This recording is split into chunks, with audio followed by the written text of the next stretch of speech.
We are happy to hear the news that Israel is not going to release more terrorists, more murderers, but we are still afraid that somehow they are continuing to dig the tunnel under the walls of the prison with all kind of organization and politician, and we scary.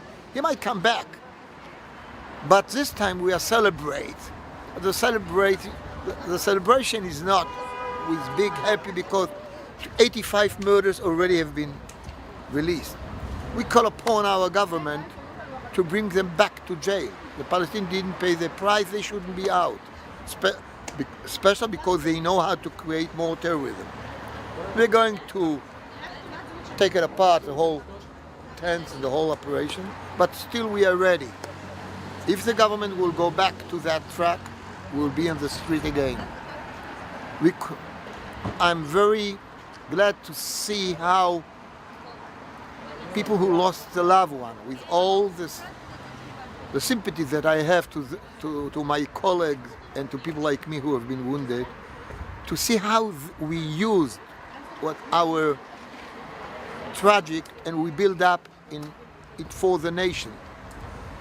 We didn't do it only for justice, for those who have been killed. We are doing it for the next people who might be killed by those terrorists. I admire those people sitting here at night and day and bringing all the stories and being a movement not of people who lost a loved one and crying.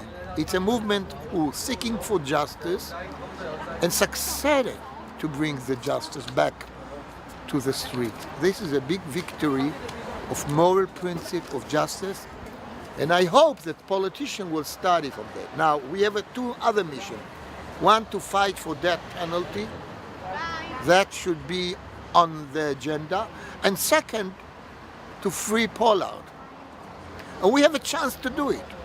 After the whole world saw how the American administration agreed to release Pollard just for hundreds of terrorists, so for that they agree, we can use it and say to the American people, your government agreed to do it for those who have been for terrorists, like the Hamas who did it using Gilad Shalit and making that deal with Israel for 1,000 terrorists.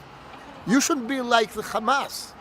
Release Pollard without any condition of releasing terrorists. I understand from that point, after the administration discover what is the real position with that story, we can take it to the American public and say it's time to release him without any condition.